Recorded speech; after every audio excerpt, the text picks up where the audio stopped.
দমন পীড়ন হচ্ছে, এত কিছু হচ্ছে, কয়জন আওয়ামী লীগের সমর্থক দল ছেড়ে দিয়েছে? তাদেরকে মানে মারা হচ্ছে, জেলের বাইরে ঘর বাড়ি জ্বালিয়ে দেওয়া হচ্ছে, তাদের চাকরিচ্যুত করা হয়েছে, তাদের কর্মসংস্থান কেড়ে নেওয়া হয়েছে, কিন্তু তারা এখনো বলছে তারা আওয়ামী লীগের আদর্শে বিশ্বাস করে, বঙ্গবন্ধু আদর্শে বিশ্বাস করে, আওয়ামী লীগের তাদের সমর্থন রয়েছে। এটা গণবিস্ফোরণ ঘটবে আজকে, আমি মার্ক মাই ওয়ার্ড, আমি বললাম যে এটা টাইম আসছে, এটা গণবিস্ফোরণ ঘটবে। তারা একদিকে আওয়ামী লীগকে রাজনীতি থেকে সরিয়ে রাখতে চাচ্ছে, অন্যদিকে জনগণকে ন্যূনতম নাগরিক সেবা বা সুবিধা দিতে পারছে না, ন্যূনতম ক্রাইসিস ম্যানেজমেন্ট করতে পারছে না। সুতরাং আওয়ামী লীগের উত্তম বিকল্প হওয়ার কোন সুযোগ তাদের সামনে আপাত দৃষ্টিতে নেই। আওয়ামী লীগকে অবশ্যই একটা মেসেজ চেঞ্জ আনতে হবে, প্রত্যেকটি সংগঠনকে অবশ্যই ঢেলে সাজানোর একটি প্রক্রিয়া শুরু করতে হবে, কারণ সাংগঠনিক সক্রিয়তাটা ইজ ভেরি ইম্পর্টেন্ট। সে যে প্রক্রিয়াটাই হোক সেটা করতে হবে কেন্দ্র থেকে একদম একটা ওয়ার্ড লেভেল পর্যন্ত আওয়ামী লীগ এবং 8টা সহযোগী অঙ্গ সংগঠনকে ফুললি রান করা, এমন না সবগুলো নতুন করতে হবে, যেখানে অকার্যকর রয়েছে, যেখানে সমন্বয়হীনতা রয়েছে, যেখানে নিষ্ক্রিয়তা রয়েছে, যে নেতৃত্ব নিয়ে তাদের নিষ্ক্রিয়তা নিয়ে কর্মীদের অভিযোগ রয়েছে, এইগুলো কিন্তু আইডেন্টিফাই করা এই 20 মাস অনেক লম্বা সময়, এই সময় করা উচিত ছিল। অবশ্যই কিছু করা হয়েছে। এই যে গোষ্ঠীটি আসলে স্বাধীনতা চায়নি এবং স্বাধীনতার এই যে ন্যায্য দাবিকে ধর্মীয় মোড়ক বা বিভিন্ন প্রেক্ষাপটে বিরোধিতা করেছে, তারা কিন্তু একটা আলাদা গোষ্ঠী হিসেবে আবির্ভূত হয়েছে, আওয়ামী লীগ ভার্সেস এন্টি আওয়ামী লীগ। এই যে এন্টি আওয়ামী লীগ গোষ্ঠীটি রয়েছেন, এবং আপনি দেখেন আজকে বিএনপি ক্ষমতায় আসছে, তারা কিন্তু স্বাধীনতা 7 বছর পর তাদের জন্ম হয়েছে। তো যখন তারা আসছে, তারা এসে কিন্তু আওয়ামী বিরোধী গোষ্ঠী, আপনি একটু খেয়াল করবেন যে আওয়ামী বিরোধী গোষ্ঠী, অর্থাৎ আওয়ামী লীগ থেকে বিভিন্নভাবে বঞ্চিত হয়েছে বা মনে করেছে তারা বঞ্চিত বা সুবিধা পায়নি, অনৈতিক ভাবে সুবিধা আদায় করতে পারেনি এই গোষ্ঠীগুলো, এবং স্বাধীনতার বিরোধী যে চক্রটা রয়েছে, তাদেরকে এক করে একটি সুবিধাবাদী গোষ্ঠীকে নিয়ে কিন্তু বিএনপির তৎকালীন জন্মটা হয়েছে। এবং তারা ওই সময়ে যখন জিয়াউর রহমান যখন ক্ষমতা নিলেন, তিনি ক্যান্টনমেন্ট থেকে, তিনি কিন্তু রাজনৈতিক দল করার সময় আবার সেই পাকিস্তান থেকে গোলাম আজমকে নিয়ে আসলেন, স্বাধীনতা বিরোধী চক্রকে তাদেরকে রাজনৈতিক অধিকার দিলেন, যেটা আসলে দরকার ছিল। এইভাবে তার যে পুরো বলার সৃষ্টি করেছেন, তারা সবসময় চেয়েছে আওয়ামী লীগকে নিষ্ক্রিয় করতে নয়, নিশ্চিহ্ন করে দিতে, তাদের জায়গা থেকে যে আওয়ামী লীগকে নিশ্চিহ্ন করে দিতে হবে। এবং সেইটা আপনি কন্টিনিউস দেখবেন, আপনি যদি শুরু করেন 15ই আগস্টের ঘটনাটা, সেখানে শুধু বঙ্গবন্ধুকে হত্যা করা হয়নি, বঙ্গবন্ধু পুরো পরিবারকে, ছোট্ট শিশু রাসেলকে তো আপনার কোনো রাজনৈতিক কারণে হত্যা করার বা কারো দায়ের কারণে হত্যা করার কোনো সুযোগ নেই। আপনি তার পরিবারের অন্যান্য আত্মীয় স্বজনকে হত্যা করার সুযোগ নেই। এখানে যদি বঙ্গবন্ধু 2 কন্যা হত্যা করা হতো, অর্থাৎ নিবংশ করে দেওয়া, এই সিগনেচারটা কিন্তু খুব ক্লিয়ার যে আওয়ামী লীগকে ঝাড়ে বংশে শেষ করে দেওয়ার চেষ্টা। এবং পরবর্তী ইতিমধ্যে দেখেছেন আপনি যে 2004 সালের যে গ্রেনেড হামলার ঘটনাটা, সেখানে আওয়ামী লীগের 24 জন নেতাকর্মীকে হত্যা করা হলো, শতাধিক নেতাকর্মীকে আহত করা হলো, বঙ্গবন্ধু কন্যাকে হত্যার জন্য সরাসরি টার্গেট করা হয়েছে। এই টার্গেটটা হচ্ছে আওয়ামী লীগকে একটা রাজনৈতিক দল সম্পূর্ণভাবে পঙ্গু করে দেয় বা নিষ্ক্রিয় করে দেওয়া। এটা হবে প্রথম টার্গেট, যে রাজনৈতিক প্রতিহিংসা এবং রাজনৈতিকভাবে তাদের সরিয়ে দেয়া। আর একটা হচ্ছে সবচেয়ে বড় প্রতিদ্বন্দ্বীকে মাঠ থেকে সাইডে রাখা, অর্থাৎ তারা এককভাবে, যেটা মুখে মুখে গণতন্ত্রের কথা বলছে, বাস্তবতা কিন্তু তারা গণতন্ত্র চায় না, তারা চায় তাদের মতো করে আওয়ামী লীগ ছাড়া নিজেদের মতো করে খেলতে, লেভেল প্লেইং ফিল্ড তারা চায় না। আরেকটা হচ্ছে যে বাংলাদেশের যখন যেখানে যে প্রেক্ষাপট আসুক, যে ন্যারেটিভটা আপনি এস্টাবলিশ করছেন, সেখানে আওয়ামী লীগের বাদ দিয়ে কথা বলার সুযোগ নেই। আপনি কারণ আওয়ামী লীগের প্রত্যেকটা নেতাকর্মী, সমর্থক, শুভাকাঙ্ক্ষী, ভোটার, তারা জানেন ইতিহাস ঐতিহ্যের ধারাবাহিকতায় বাংলাদেশের প্রত্যেকটি অর্জনের সাথে আওয়ামী লীগের নাম যুক্ত, আওয়ামী লীগের বিজয়ের কথা, সাফল্যের কথা জড়িত। সুতরাং তাদেরকে যদি সাইডে না রাখা যায়, সেখানে অন্য কোনো রাজনৈতিক দল তাদের সেই জোড়াতালি দেয়া আদর্শকে সামনে নিয়ে এসে, ফর এক্সাম্পল যদি বলি যে ভারত বিরোধিতা বা ভারতের আধিপত্যবাদ, কিন্তু যখন আপনি বলবেন ভারতের আধিপত্যবাদটা কি, সে আর বলতে পারবে না। আবার তার কাছে গিয়ে তেল চাইবে, তার কাছে গিয়ে সুযোগ সুবিধা চাইবে, আধিপত্যবাদের কোনো নমুনা দিতে পারবে না, বলবে যে আওয়ামী লীগ ভারতের কাছে দেশ বিক্রি করে দিয়েছে। অথচ যদি বলেন কিভাবে করেছে, তারা বলতে পারবে না। একটা চুক্তি বলেন, যে একটা ধারা বলেন যেখানে আওয়ামী লীগ আসলে ইন্ডিয়াকে প্রিভিলেজ দিয়েছে, তারা বলতে পারবে না। উল্টো দেখবেন যে বাংলাদেশে প্রিভিলেজ পেয়েছে। এটা এক্সাম্পল দিয়ে বুঝালাম। এরকম অনেক ঘটনা আছে যারা একটা ফেক ভাবে একটা মানে প্রোপাগান্ডা বা একটা ন্যারেটিভ এস্টাবলিশ করে আওয়ামী লীগকে রাজনৈতিক ভাবে প্রেসারে রাখা বা আওয়ামী লীগকে জনগণের সামনে ভিলেন হিসেবে উপস্থাপন করতে চায়। সুতরাং এই যে প্রেক্ষাপটগুলো, যে আওয়ামী লীগকে দাবিয়ে রাখার একটাই পথ, যে আওয়ামী লীগকে নিষিদ্ধ করে দাও, আওয়ামী লীগকে রাজনৈতিক কর্মকাণ্ড থেকে দূরে রাখো। এছাড়া তো আওয়ামী লীগকে কোনোভাবেই জনগণের সামনে ভিলেন করার বা জনগণের সামনে, কারণ আপনি দেখতে পাচ্ছেন যে এই বিগত 20 মাসে, অতীতের কথা আমি বাদ দিলাম, 20 মাসে যদি বলি, প্রত্যেকটি ক্ষেত্রে জনগণকে চোখে আঙুলে দেখিয়ে দেওয়া হয়েছে যে আওয়ামী লীগের বিকল্প হিসাবে কখনোই জামাত, বিএনপি বা এই যে আপনার ইউনূসগঞ্জ ছিল ক্ষমতায় তারা নয়। জ্বালানি তেলের কথা বলেন, টিকার কথা বলেন, যে কোনো ক্রাইসিস ম্যানেজমেন্ট বলেন, আওয়ামী লীগ যেভাবে করেছে, অনেক ত্রুটি বিচ্যুতির পরেও আওয়ামী লীগ যেভাবে এগুলোকে এস্টাবলিশ করেছে, আপনি যদি দুর্নীতির কথা চিন্তা করেন, যে টানা 5 বার যে বিএনপি জামাত জোট সরকার চ্যাম্পিয়ন হয়েছে নাম্বার 1 হতে, সেখানে কিন্তু ক্রমধারায় আওয়ামী লীগ কিন্তু 12, 13, 14 অর্থাৎ আস্তে আস্তে উন্নতির দিকে গিয়েছে, তাদের জায়গা ছিল, পরিসংখ্যান তাই বলছে। সুতরাং কোন দিক থেকেই আওয়ামী লীগ তারা উত্তম বিকল্প হতে পারে।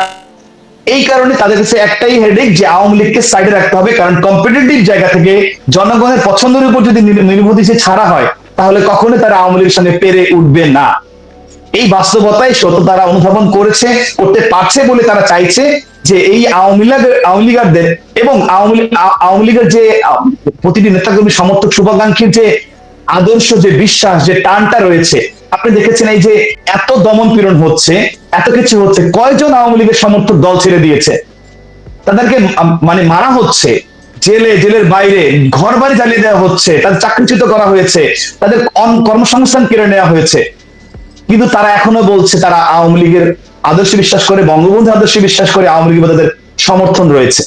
সুতরাং এই যে গোষ্ঠীটাকে, এই গোষ্ঠীকে তারা মনে করছে একটাই সমাধান, তাদেরকে জোরপূর্বক বল প্রয়োগ করে নিষিদ্ধ করে দিতে হবে, আদারওয়াইজ অন্য কোনো অপশন নাই যার মাধ্যমে আওয়ামী লীগকে বাংলাদেশে অপ্রাসঙ্গিক করা যায়। সুতরাং তারা সেই পথেই, পুরনো পথে হেঁটেছে, কিন্তু এইটার দীর্ঘমেয়াদী ফলাফল তারা নিজেরাও অনুধাবন করতে পারছে। আজকে আপনি দেখবেন সোশ্যাল মিডিয়ায় খুব সিম্পল ভাবে এই যে আমাদের তারেক রহমান সাহেব বা সালাউদ্দিন সাহেব, তাদের এই সংক্রান্ত আওয়ামী লীগের এই যে নিষেধাজ্ঞা সংক্রান্ত যে কোনো একটা বক্তব্যে হাহার বন্যা বয়ে যাচ্ছে, জনগণ এটা খাচ্ছে না, একসেপ্ট করছে না। যখন তারা এগুলো বলছেন, আপনি কমেন্টস গুলো দেখবেন, 80% প্লাস কমেন্ট, 90% কমেন্টস কিন্তু তাদের বিরুদ্ধে যাচ্ছে, জনগণ এটা নিচ্ছে না। তারা এখন জাস্ট শুধুমাত্র একটা নিজেদের এই অবস্থানকে ঠুনকো একটা চুক্তি দিয়ে টিকিয়ে রাখার চেষ্টা করছে, যেটা আদতে দীর্ঘমেয়াদে এটা সফল হবে না, হওয়ার কোনো যৌক্তিক এবং আইনগত সম্ভাবনা হওয়ার সুযোগ নাই। এটা গণবিস্ফোরণ ঘটবে। আজকে আমি মার্ক মাই ওয়ার্ড, আমি বললাম যে এটা টাইম আসছে, এটা গণবিস্ফোরণ ঘটবে। তারা একদিকে আওয়ামী লীগকে রাজনীতি থেকে সরিয়ে রাখতে চাচ্ছে, অন্যদিকে জনগণকে ন্যূনতম নাগরিক সেবা বা সুবিধা দিতে পারছে না, ন্যূনতম ক্রাইসিস ম্যানেজমেন্ট করতে পারছে না। সুতরাং আওয়ামী লীগের উত্তম বিকল্প হওয়ার কোন সুযোগ তাদের সামনে আপাতত দৃষ্টিতে নেই, এবং জনগণ দিন শেষে আওয়ামী লীগকে নিয়েই ভাববে, আওয়ামী লীগকে কথাই বলবে। এখনো আপনি গিয়ে সাধারণ মানুষের কাছে গিয়ে এটা আওয়ামী লীগের বিরুদ্ধে বলেন, 10 জনের 8 জন আপনার প্রতিবাদ করবে। তারাই বলছে যে আওয়ামী লীগ তো কাজ করেছে, আওয়ামী লীগ তো আমাদের এই সুযোগ দিয়েছিল, আমরা তখন ভালো ছিলাম, এখন তো আমরা ভালো নাই, বিএনপি আমাদের ভালো রাখতে পারছে না, জামাত ব্যাকড ইউনূস গভর্নমেন্ট আমাদের ভালো রাখতে পারেনি। সুতরাং আওয়ামী লীগকে এইভাবে খুব সরল বেশি বললে যে ভয়ে ভীত হয়ে, জনপ্রিয়তা ভীত হয়ে, তাদের অবস্থানের কারণে, তাদের এই আদর্শিক মানে যে রাজনৈতিক বিশ্বাস, সেটাতে ভীত হয়ে তারা আসলে আওয়ামী লীগকে যতদিন সম্ভব রাজনীতি থেকে দূরে রাখতে চাইছে। বুঝতে পারলাম, চমৎকার বলেছেন রাব্বানী ভাই। আপনি তেল, চাল এবং জ্বালানির কথা বলছিলেন। 2009 সালে আওয়ামী লীগ ক্ষমতা হাতে নেবার পরে একটা লম্বা সময় ক্ষমতায় ছিল। সাধারণত যেটা হয় যে একটি সরকার গিয়ে যখন আরেকটি সরকার আসে, তখন প্রিভিয়াস যে মজুদ থাকে, যে অর্থনীতির অবস্থা থাকে, তার উপরে আসলে পরবর্তী সরকার সাথে সাথে তার সবকিছু ঠিক করতে পারে না। তো আওয়ামী লীগ যখন 2009 সালে আসলে বাংলাদেশের দায়িত্ব নিয়েছিল, তখন কি আসলে এতটা দুরবস্থা ছিল কিনা অর্থনৈতিক, এবং এখন আওয়ামী লীগ যাবার পরে কিংবা একটা যে পরিস্থিতি হোক না কেন, বিএনপির ঘাড়ে সকল রকমের একটি দায় আসছে, এই নেই, সেই নেই, তাই নেই, তাহলে কি আওয়ামী লীগ আসলে রিজার্ভ শূন্য করে রেখে দিয়ে গিয়েছে বাংলাদেশে? দেখুন, এখানে এটা আসলে আমি একজন রাজনৈতিক কর্মী, আমাকে বলতে হবে না, আমার প্রশ্নের উত্তরগুলো কিন্তু জনগণই দিচ্ছে। আমরা যারা সোশ্যাল মিডিয়াতে আছি, যারা আমরা বিভিন্ন মিডিয়ার বিভিন্ন নিউজ গুলো দেখছি বা তার কমেন্ট গুলো ফলো করছি, আমরা কিন্তু এগুলো প্রমাণ অলরেডি পেয়ে গেছি। আপনি দেখুন, এখানে আওয়ামী লীগ যখন ক্ষমতা আসে তখন জিডিপি কত ছিল, আওয়ামী লীগ কত গুণ বাড়িয়েছে, সেটা তো পরিসংখ্যান আপনারা জানেন, 467 বা আপনার আমার সেই এক্সাক্ট ফিগারটা মনে নেই, সেটাকে নিয়ে গেছে 26 বা 30 বিলিয়ন ডলারের, সেখানে আপনার প্রত্যেকটা সেক্টরে আপনি যদি খাদ্যের কথা বলেন, যে আজকে 2 বছর পরে এসেও সেই শেখ হাসিনার যে বার্তা, ক্ষুধামুক্ত দারিদ্র্যমুক্ত বাংলাদেশের যে বার্তা, সেই বার্তা দেয়া খাদ্যের ব্যাগ কিন্তু এখনো জনগণের দেয়া হচ্ছে। সেই মজুদ শেষ হয় নাই, ন্যূনতম 2 বছর প্লাস খাদ্যের মজুদ আওয়ামী লীগ সরকার রেখে গিয়েছিল। আওয়ামী লীগ সরকার বিদ্যুতের চাহিদাকে স্বয়ংসম্পূর্ণ বাংলাদেশে করেছিল, খাদ্য স্বয়ংসম্পূর্ণ করেছিল প্রত্যেকটা সেক্টরে। এবং আপনার যে একটা হাস্যকর অদ্ভুত কথা বলা হচ্ছে, আওয়ামী লীগ যে অর্থ পাচার করেছে 234 বিলিয়ন ডলার, যেখানে পুরো 16 বছরের বাজেট ছিল 230 বিলিয়ন ডলার, সেটাকে দিয়ে যে অভূতপূর্ব উন্নয়ন সারা বাংলাদেশে করেছে, তারপরে এই যুক্তিগুলো কিন্তু কেউই আসলে ভালোভাবে নিচ্ছে না। এবং যখন তারেক রহমান সাহেব দেশে আসলেন, তিনি কিন্তু এসে বলেছিলেন যে অনেক চেঞ্জ। তিনি এসে সেই বঙ্গবন্ধু কন্যা দেশরত্ন শেখ হাসিনার গড়া সেই 300 ফিটে গিয়ে তিনি সেই প্রোগ্রামটা করলেন। এরকম ঝা চকচকে মেট্রো রেল, ফ্লাইওভার, পদ্মা সেতু, এই উন্নয়নের মহাসড়ক দেখে গিয়ে তিনি বলেছেন অনেক চেঞ্জ।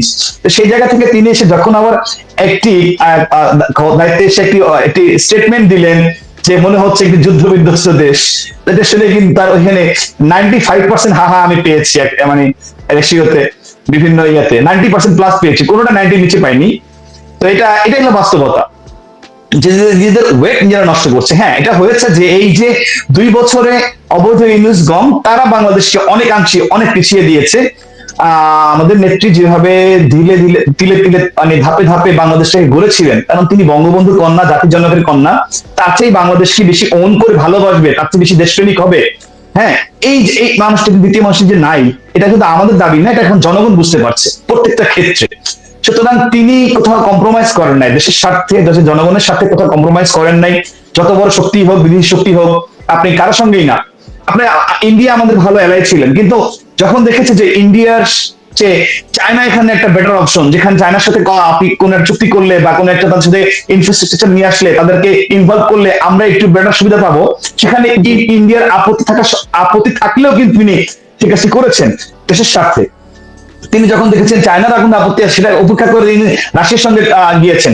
যখন যার সঙ্গে তিনি প্রায়োরিটি দিয়েছেন দেশের সাথে জড়িত, জনগণের সাথে জড়িত, তিনি সেখানেই ইনভলভ হয়েছেন, সেখানে তিনি দেশকে, মানুষকে এবং সবচেয়ে দেশের প্রায়োরিটি দিয়ে কাজ করেছেন। তিনি কারোর প্রতি মুখাপেক্ষী হয়ে থাকেন নাই। তো এই কাজগুলো কিন্তু আজকে ভাইস ভার্সা তারা এসে সম্পূর্ণ তেল কিনতে গিয়ে পারমিশন চাচ্ছে, যে যদি আপনি দয়া করেন বা পারমিশন দেন তাহলে আমরা করব। এই যে একটা বাস্তব প্রেক্ষাপট সৃষ্টি হচ্ছে, তারা এখানে দেশের সাথে জলাঞ্জলি দিয়ে ইন্ডিয়ার চাল ঘুরিয়ে কয়েক হাজার কোটি টাকা বেশি দিয়ে দুবাই থেকে কিনছেন, কাতার থেকে কিনছেন। মানে এই যে কাজগুলো করছেন আপনি দেখেন। তারপরে গম আনছেন আপনার ইয়া থেকে, ইউএসএ থেকে কয়েকগুণ অধিক দাম দিয়ে। আপনি এলএনজি কিনছেন অধিক 15% অধিক দাম দিয়ে। এটা কিন্তু দিন শেষে আমাদের জনগণের উপর বর্তাচ্ছে, তাদের জীবন মানে সরাসরি প্রভাব ফেলছে। সুতরাং এই বিষয়গুলো মানুষের কাছে দিন দিন আরো বেশি ক্লিয়ার হচ্ছে, যে আমাদের নেত্রী যেভাবে দেশটাকে সাজিয়েছিলেন, সেই জায়গাটাকে ছবির মধ্যে সুন্দর করে সাজিয়েছিলেন। আপনি গাজীপুরের একটা রাস্তার দেখেছিলেন, দৃশ্য দেখেছিলেন, অসম্ভব সুন্দর রোড ডিভাইডারে ফুলে ফুলে শোভিত, জাপানের মধ্যে মনে হচ্ছে এক টুকরো জাপান। এই পরিকল্পনা যদি নেত্রী আরো 7-8 বছর আগে করে রেখেছিলেন, সেই গাছ বড় হয়ে আজকে কিন্তু এইভাবে তিনি 2041 সাল পর্যন্ত দেশকে কিভাবে সাজাবেন, কিভাবে নিম্নয় থেকে মধ্যমায় নিয়েছেন, মধ্যমায় থেকে উন্নত বাংলাদেশে নেবেন, সেই ধাপে ধাপে স্ট্র্যাটেজি গুলো সাজিয়ে রেখেছিলেন। সেই জায়গায় যখন ছন্দ পতন করলো ইউনূস, তারা এসে 1 বছরে কোনো উন্নয়ন কাজ না করে 9 বিলিয়ন ডলার তারা ঋণ নিলেন। সেই ঋণ দিয়ে তিনি কি করেছেন, কোথায় খরচ করেছেন, সেই কোনো কিন্তু জায়গাগুলো নেই। আমাদের প্রান্তীয় নেত্রী তিনি কিন্তু আপনার 41,407 কোটি টাকার স্বাস্থ্যের বাজেট রেখে গিয়েছিলেন। সেই বাজেটের কোনো খবর নেই। এখন বলছে যে হাসপাতালে গজ ব্যান্ডেজ পর্যন্ত নেই, সিরিজ পর্যন্ত নেই, শিশুদের টিকা কেনা হয়নি। এই যে বাস্তবতা, যেখানে একটা শিশু টিকা নেই, সেখানে আপনার একটা অবৈধ দেশবিরোধী চুক্তি করে 35,000 বা 36,000 কোটি টাকা দিয়ে অপ্রয়োজনীয় বোয়িং বিমান কেনার বাধ্যবাধকতা আমাদের উপর চাপিয়ে দেওয়া হচ্ছে। সুতরাং এখন মানুষ কিন্তু আসলে তথ্য প্রযুক্তির অভাব প্রবাহে তুলনামূলক বিশ্লেষণ করতে পারছে। সুতরাং হাস্যকর কোন একটা কথা যে আওয়ামী লীগ দেশ ধ্বংস করে দিয়ে গেছে, এই ধরনের কথা বললে কেউই খাচ্ছে না বা বিশ্বাস করছে না, এবং সেটা সঙ্গে সঙ্গে সেই ডেটা হাজির করছে, যেখানে আপনি খুব ক্লিয়ারলি দেখতে পাচ্ছেন যে আওয়ামী লীগের সময় 90% প্লাস আপনার টিকার রেশিও, সেখানে কেন 1 বছরের ব্যবধানে 60% নিচে চলে আসলো, যার কারণে আজকে আমার শতাধিক শিশু মারা গেল। তো সেইখানে শতাধিক শিশু মারা গেছে, আমাদের রাষ্ট্রপ্রধান তার মেয়েকে নিয়ে একদিন বিদেশি সিনেমা দেখতে গিয়েছেন, সেটা নিয়ে মানুষ কথা বলছে। তো আসলে আমরা অনেক বিমাতাসুলভ আচরণের শিকার হয়েছি, কারণ এই কাজটি যদি নেত্রী করতেন তাহলে এই যে গোষ্ঠীটা তারা হাই হাই গেল বলো বলো কি পরিস্থিতি সৃষ্টি করতেন। সেই জায়গা থেকে আমি বলবো যে মানুষ এখন বুঝতে পারছে তাদের কাছে আসলে কোনো কিছু ডিজিটাল দুনিয়া চুলের গোড়া ড্যান্ড্রফটা কিন্তু লুকিয়ে রাখা যায় না, জুম করে দেখা যায়। সুতরাং এখন আওয়ামী লীগ কেমন ছিল, তারা কি করেছে, আর রেসপন্স তারা কি করছে প্রত্যেকটা সেক্টরে, কিভাবে ক্রাইসিস ম্যানেজমেন্ট করছে, সেটা কিন্তু মানুষের কাছে ক্লিয়ার। সুতরাং শাক দিয়ে মাছ ঢাকার কোনো সুযোগ নাই। তারা বুঝতে পারছে আওয়ামী লীগের বিকল্প একমাত্র আওয়ামী লীগ। আওয়ামী লীগ দেশটাকে সুন্দরভাবে চালিয়েছে এবং আগামীতে সুযোগ পেলে আরো সুন্দরভাবে চালাবে ইনশাআল্লাহ। ধন্যবাদ রাব্বানি ভাই। এখানে আমি অনেকগুলো কমেন্ট করছিলাম, কেউ কেউ না অনেকে বলছে আপনি জনগণের রাজনীতি করেন, কেউ কেউ বলেছে আপনি নতুন জেনারেশনের মনটা বোঝেন, এদের সাইকোলজি বোঝেন, কেউ কেউ বলছে ছাত্রলীগের রোল মডেল নেতা আপনি। এই যে ইয়াং জেনারেশনকে বোঝবার একটা সুপ্রশংসা আপনার রয়েছে, এবং আমার কাছেও আসলে অনেকে বলে, আমি সেই জায়গা থেকেই বলছি যে আপনি আপনার কর্মীদেরকে সাড়া দেন, আপনি জনগণের রাজনীতি করেন। এই যে একটা প্রক্রিয়া তারা শুরু করেছে, ধরে নিলাম যে 12 তারিখ এটা অ্যাপ্রুভ হবে পার্লামেন্টে, এবং তারপরে আওয়ামী লীগ সংক্রান্ত যে কোনো কর্মকাণ্ড, পাবলিকেশন, তাদেরকে নিয়ে কথা বলা, এটা তো আপনার কর্মীদের উপরে এক ধরনের একটা বার্ডেন আসবেই বটে। এরা কি করবে, আমি খাওয়া পড়ার কথা বলছি না, তারা রাজনীতিটা কিভাবে করবে এটি যেমন আপনার কাছ থেকে জানতে চাই, পার্টিকুলারলি স্পেসিফিক্যালি যেহেতু আপনি ইয়াং জেনারেশনের মনটা বোঝেন, নতুন প্রজন্মের জন্য এই বিষয়ে আপনার যদি কিছু বলবার থাকে, এটা আমাদের লাস্ট কোশ্চেন আপনার জন্য। আচ্ছা, ধন্যবাদ। প্রথম কথা হচ্ছে যে আমার কাছে একজন রাজনীতিবিদ হিসেবে রাজনীতি মানে রাজার নীতি বা নীতির রাজা। আর নীতির রাজা ওইটাই যে নীতিটা জনগণের সাথে সামঞ্জস্যপূর্ণ, জনগণের ইচ্ছা, তরুণ প্রজন্ম বলি আর সাধারণ মানুষ বলি, যাদের জন্য আমরা রাজনীতিটা করি, তাদের ইচ্ছা, আকাঙ্ক্ষা, প্রত্যাশা, ভালো লাগা, তাদের নোট অফ ডিসেন্টের যে জায়গাগুলো, সেই জায়গাগুলো ধরতে পারা, বুঝতে পারা, অনুধাবন করতে পারা, সেই অনুযায়ী তাদের মতের সাথে সামঞ্জস্যপূর্ণ নীতিকেই আমি মনে করি যে সত্যিকারের জনবান্ধব, কর্মী বান্ধব রাজনীতি। তো সেই জায়গা থেকে আমি আমার জায়গা থেকে, যেহেতু আমি একেবারে প্রান্তিক পর্যায় থেকে, একটা হল পর্যায় থেকে ধীরে ধীরে ধীরে ধীরে কেন্দ্রীয় রাজনীতি আসছি। আমি কি আপনার সেন্ট্রালের সেক্রেটারি হওয়ার আগে আরো 2টা কেন্দ্রীয় পদে ছিলাম, সারা দেশে গিয়েছি, মানুষের সাথে কথা বলেছি, কর্মীর সাথে মিশেছি, চেষ্টা করেছি আমার জায়গা থেকে। তো এই পালসটা ধরতে পারে যে তারা আসলে কি প্রত্যাশা করে দল থেকে। তো দেখুন, এই ক্রাইসিস মোমেন্টে সবচেয়ে বেশি আমি যেটা মনে করি যে প্রথমত অভ্যন্তরীণ শুনানিটা নিশ্চিত করতে হবে কেন্দ্র থেকে, এবং প্রত্যেকটা ইউনিটে, মহানগর, জেলা, উপজেলা ধরে ধরে আওয়ামী লীগ এবং 8টা সহযোগী অঙ্গ সংগঠন রয়েছে, তাদেরকে অবশ্যই এই সময়টাতে এসে তাদের অভ্যন্তরীণ শুনানি, যে কর্মীরা কি চায়, কিভাবে চায়, কোথায় হতাশ হচ্ছে, কোথায় তাদের ছন্দপতন ঘটছে, কোন জায়গাটা তারা ডিটাচ ফিল করছে, মনে করছে যে এই জায়গাতে আমার আর একটু বেটার রেসপন্স পাওয়া দরকার আমার নেতার কাছ থেকে, আমার সংগঠনের কাছ থেকে, এই জায়গাটা নিশ্চিত করতে হবে। এটাই করতে হবে। অর্থাৎ দলীয় একটি সুনির্দিষ্ট ভাবে ফ্রেমওয়ার্ক বা ফোরাম বা প্ল্যাটফর্ম করতে হবে, যেখানে এই বিষয়গুলো নিয়ে নির্মোহ দৃষ্টিতে প্রশ্ন করার, কথা বলার এবং মত প্রকাশ করার, সামগ্রিক বিচার বিশ্লেষণ করার সুযোগ থাকে, অবারিত সুযোগ থাকে, সেই জায়গাটা করতে হবে। তাহলে তারা অ্যাটলিস্ট মানে এই মেসেজটা পাবে কর্মীরা যে না, আমার এখানে একটা ইস্যু আসছে, এই ইস্যুটা আমি এখানে কথা বলার সুযোগ পাচ্ছি, এখানে আমি একটা অ্যান্সার পাচ্ছি, এই কোশ্চেনটা আমাকে কুরে করে খাচ্ছে না, আমি ভিতর থেকে আমাকে দুর্বল করে দিচ্ছে না, আমি এটাকে তো এখানে রিপ্লেস করার সুযোগ পাচ্ছি, এই জায়গাটা করতে হবে।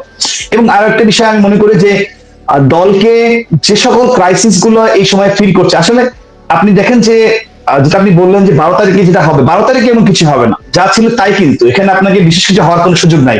কারণ আমাদেরকে আমি বিশ্বাস করি সবচাইতে ক্রাইসিস আমরা কিন্তু এই 2 বছরে, প্রায় 2 বছরে আমরা পার করে আসছি, 20 মাসে পার করে আসছি। এরকম মানে অরাজকতার মব মূল্য কিন্তু আর আসার সুযোগ নাই, আসবে না, আসতে পারে না, এটা মানুষ মেনে নেবে না কোনোভাবেই। এটা সরাসরি আপনার এখানে সিভিল ওয়ারের দিকে চলে যাবে যদি এটাকে কন্টিনিউ করার চেষ্টা করা হয়। সুতরাং এই জায়গাটা কিন্তু অলরেডি আমাদের নেতাকর্মীরা তারা লড়াই সংগ্রাম করে, কষ্ট করে, আত্মহত্যা দিয়ে, আত্মত্যাগ করে তারা কিন্তু এইটা ওভারকাম করে আসছে। এই জায়গায় এই স্টেজে এসে 20 মাস অনেক লম্বা সময়, আমাদের নিজের জায়গা থেকে তৃণমূল কি বলছে তাদের কথাগুলো কিন্তু শুনতে হবে। তাদেরকে মানে আগে যেটা হতো, যখন দল ক্ষমতায় থাকে তখন আপনার কি হয় যে অনেক ক্ষেত্রে সিনিয়ররা বা উপর থেকে বিভিন্ন ধরনের কোনো জিনিস বললে সেটা পছন্দ হোক বা না হোক, কোনো একটা মনোনয়ন দিল বা কোনো একটা কমিটি দিল বা কোনো একটা সিদ্ধান্ত দিল, পছন্দ না হলেও দলের স্বার্থে বিরোধ স্বার্থে মেনে নিয়ে বুকে পাথর চাপা দেয় না, যে বলেছিল আমাদের ওয়াকার সাহেব, পাথর চাপা দিয়ে মেনে নিয়েছি। ওই পাথর চাপা দিয়ে কিন্তু কর্মীরা অনেক সময় মেনে নেয়।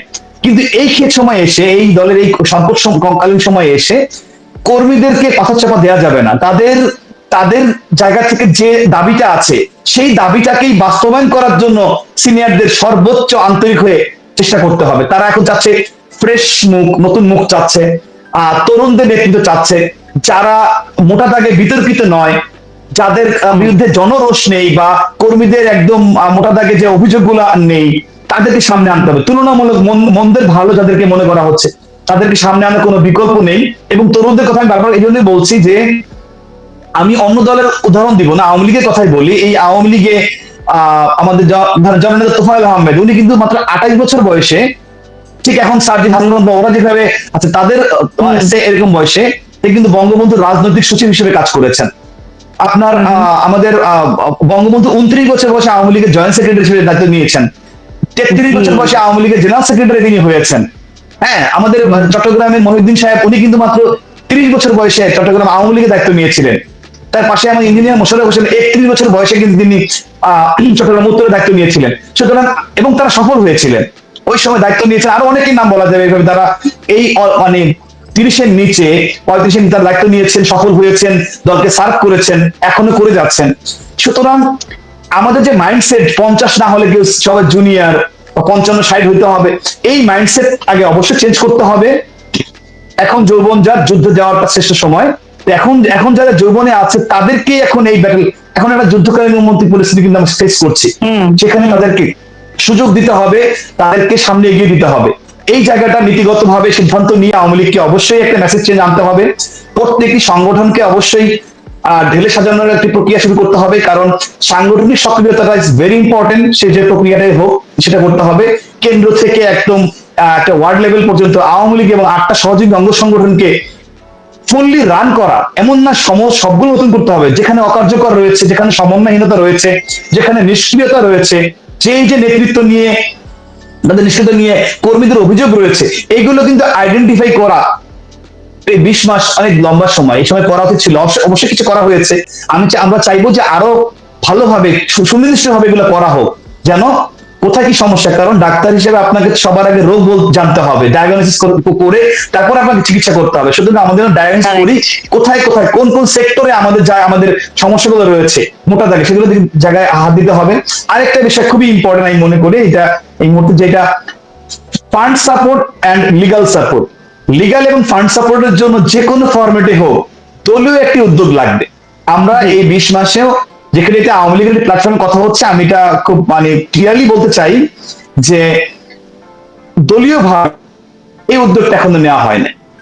আমাদের অনেক লয়াররা যার যার মতো করে কাজ করছেন, অনেক শরীরগঞ্জ যার যার জায়গা থেকে ব্যক্তিগতভাবে বা তারা কাজ করছেন, অনেক সাপোর্ট দিচ্ছেন, অনেকেই আছে। আমি ব্যক্তিগতভাবে অনেককে চিনি যারা তার সর্বোচ্চ দিয়ে কাজ করছেন। আমি একজন লয়ারের কথা আমি বলতে চাই এখানে, না বললে চন্দ্র করা হবে। কারণ আমি যেহেতু লিগাল এন্ড ফান্ড সাপোর্টের গ্রুপ চালাই, সেই গ্রুপে যিনি মেম্বার হিসেবে আছেন, সেখানে অ্যাডভোকেট রাসেল ভাই, সুপ্রিম কোর্টের একজন অ্যাডভোকেট, তিনি 100-এর উপরে মামলা আমার দেয়া আমি পাঠিয়েছি, 1 টাকাও নেননি তিনি। তাদের জামিন করিয়েছেন, তিনি তাদেরকে সর্বোচ্চ সাপোর্ট দিয়েছেন, নিজের পকেট থেকে টাকা দিয়ে তিনি সে কাজগুলো করিয়েছেন। এরকম অনেক ভালো মানুষ আছেন, আমি আরো অনেক নাম বলতে পারবো। আমাদের হানিফ ভাই আছেন, কাজ করছেন। আমার একজন বন্ধু আছেন, আমার ক্লাসমেট অ্যাডভোকেট নোমান হোসেন তালুকদার, তিনি করছেন। অনেকেই আছেন, জুনিয়র অ্যাডভোকেট রাখি আছেন, জাহাঙ্গীর আছেন, আরো অনেকে নাম বলা যাবে, গোলাম রাব্বানি আছেন, এরকম।